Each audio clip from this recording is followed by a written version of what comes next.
Here we go, talking about the dissolving process and really analyzing solutions and necessarily how things dissolve in different types of solvents.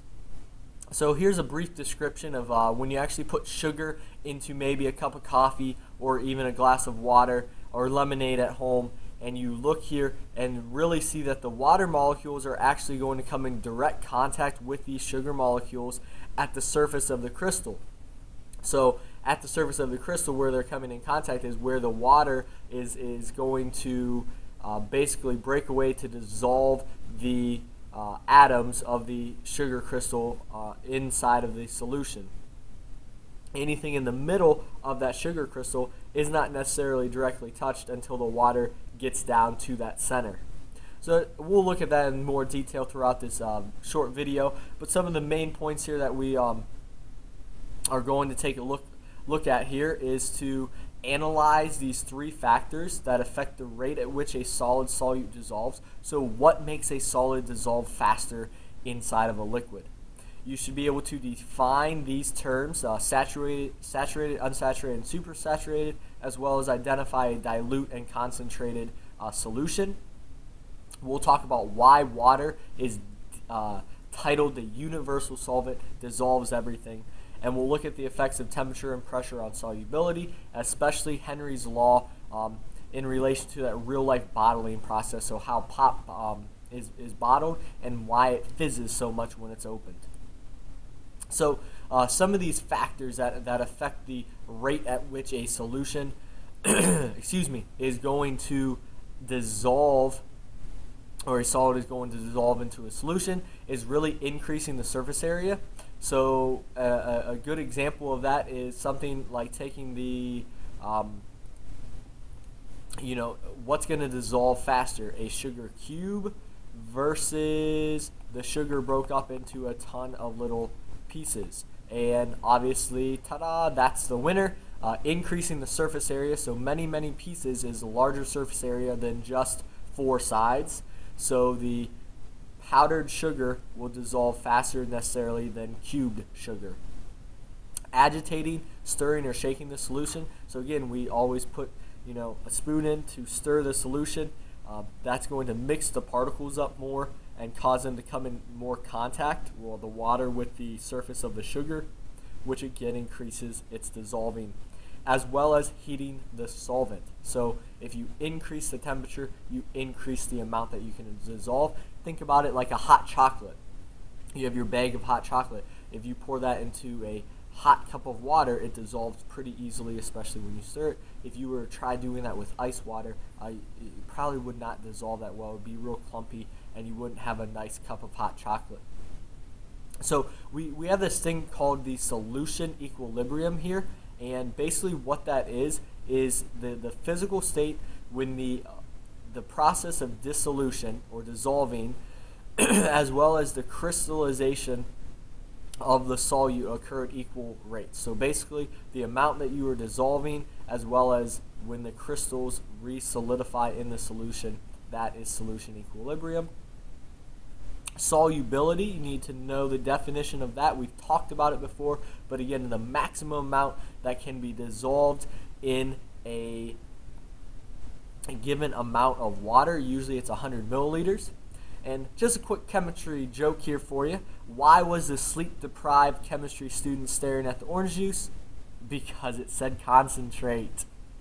Goes right along with our solution talk here as what is a concentrated solution and solubility. So we're looking here at these three different parts, which is an unsaturated solution, a saturated, and a supersaturated solution. You should get these definitions down, so make sure you pause the video and write these down. Unsaturated solution is, that's a bad star, let's fix that. There we go. More solute dissolves. So an unsaturated solution is also related to something that we would call dilutes, okay? There's not much solute dissolved inside the solvent. A saturated solution is when no more solute will dissolve. So I've put my sugar cubes in and they begin sinking to the bottom. I cannot get any more to to dissolve. No matter how much you stir it and shake it, it will not dissolve.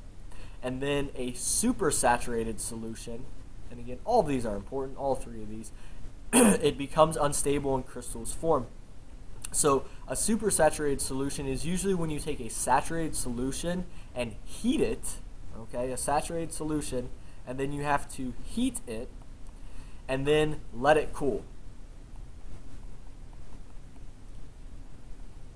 And once it cools down, because when you heat it, more solute can dissolve.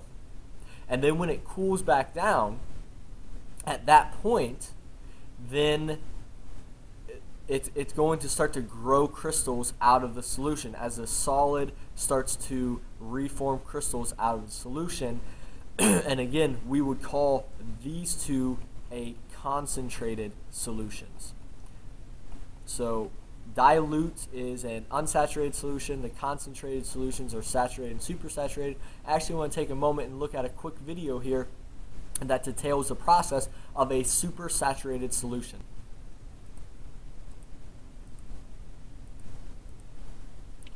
So here's a solution that has been filled with 700 grams of sodium acetate and then heated and cooled back down. So it's a supersaturated solution. At this point, a seed crystal or another crystal is dropped inside of this solution, and you can see these new crystals starting to grow. And this is a supersaturated solution growing crystals in this solution. And it's going to fill up, and all of the solution will turn to this new crystal as the supersaturated solution solidifies out. So that was an example there of our supersaturated solution and how it grows crystals after you've heated the solution, and then it was able to cool back down.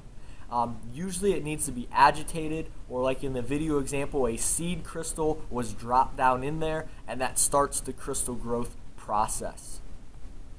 Moving on to really, why do things dissolve inside of solutions? And this concept that like dissolves like here.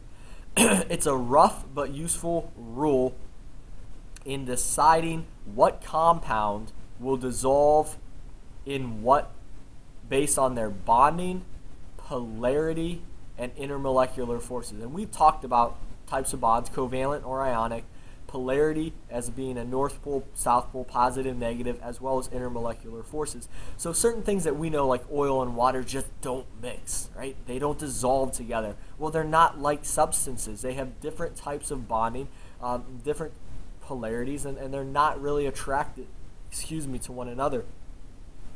While other molecules, such as water and rubbing alcohol, mix a little better because their polar ends are more attracted to one another.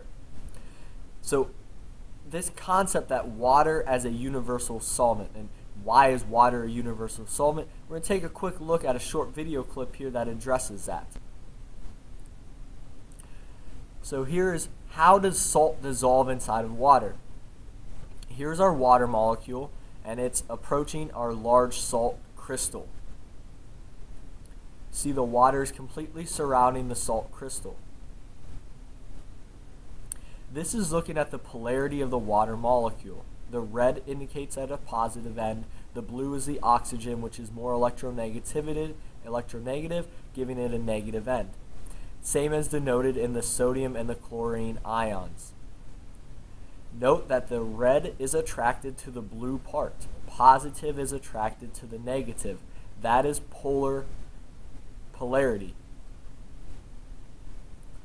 So in this way, the positive sodiums are attracted to the negative parts of the oxygen, as the negative oxygens can separate the sodium apart from the chlorine. Again, this is how the water acts as a solvent, dissolving the sodium chloride in the solution. Here you can see this happening at an atomic level. All of the water dissolving away the sodium ions. So that's really looking at how water dissolves salt crystals, and why it's a universal solvent is that it can attract the positive end of molecules and the negative ends of molecules, thus allowing it to dissolve many, many different types of compounds. Some terms that you might come across is miscible and immiscible. Just making you familiar with that is that immiscible basically means the two substances do not mix, while miscible means that they do mix. You can see the very discrete level of separation while these are mixed together. Next, I want to talk about the solubility of solids. So we talked about the three things that make solids dissolve faster: heating the solution, stirring it, and increasing the surface area. So what effects does temperature really have on solids? And something that we will use in class is called a solubility chart or a solubility graph. And you can see here we have three different compounds: sodium chloride, sodium nitrate, and potassium nitrate. And you can see their solubility in grams per 100 grams of water versus temperature. So the trend here is that I increase temperature, I increase solubility, which again is reaffirming that things that make the process of dissolving faster, increasing temperature, increases the solubility, so the amount that I can dissolve. So I can dissolve almost 200 grams, right, of my potassium nitrate in water that is about 100 degrees Celsius. So once it gets about up to boiling. And this is very useful because we can use the graph and I can say, okay, well, let's say for example here, I'm going to have water at 60 degrees Celsius. Well, how much sodium chloride can I get to dissolve in there? And you can come over here and you can see, well, I know it's going to be just under my 50 grams per 100 grams of water. So the same is applied to gases inside of solution. And in gases, the solubility of gases in water, let's look at the trend here. We have solubility in the same milligrams per 100 grams of water, and this is temperature. So as I increase temperature, what do you notice happening in our solubility graph? It's actually going down. So the hotter the water, the less gas is in it. And it kind of makes sense when we heat water up or boil water, right? We're bubbling out. You think of bubbles coming out of it, and that's forcing all of the gases up out of the solution when you heat water. So actually, the colder the water, the more dissolved gas you can have in it. And this is something, especially here, the green line, this is something that like fish really like, right? Think about it. Does a fish like water that's like really, really hot? No, because there's not a lot of dissolved O2. So in terms of temperature, right, low temp equals a greater dissolved oxygen, dissolved O2. So that's better for fish, like your fish tanks. You usually don't keep the water really, really hot. It dissolves, it pushes all the gas out of the solution. Now, something that really doesn't affect the solubility of solids, but does affect the solubility of gases, is pressure in gases. So again, here we have the solubility of gas inside of a solution versus pressure. Notice as I increase pressure, what happens to this solubility? All of these have a positive slope. It is increasing on this graph. So it's actually a direct relationship. The more pressure I put the solution under, the more gas I can get to dissolve in it. So another way that that's kind of stated here is that gas solubility is really the process that affects the temperature and pressure for gases. Gas solubility decreases as temperature increases or pressure decreases, right? So that's indirect.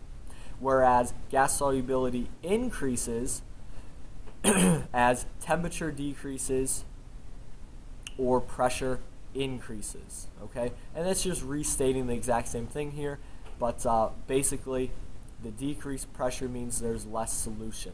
Same thing happens when you open a bottle of pop. It's under pressure, so that means more gas can dissolve inside of the solution. When you open it, you're relieving that pressure, and you hear that psss, all the gas is escaping out of the solution. And that really has to do with Henry's, and that's called effervescence. So it's actually bubbling of a liquid caused by the rapid escape of gas. So now you actually know that's effervescence. And what I was getting to is this. That's actually Henry's law. It's talking about that the solubility of a gas depends or is directly proportional to the partial pressures of the gas above that surface of the liquid. We have a short video clip that we want to watch that kind of helps us understand that a little bit better. The solubility of a gas in any solvent is proportional to the pressure of the gas over the liquid. Here we see a gas in equilibrium between the liquid and gas phases. When the gas is compressed, the solubility of the gas in the liquid phase increases in proportion to the increased pressure. The relationship between gas pressure and solubility is known as Henry's law.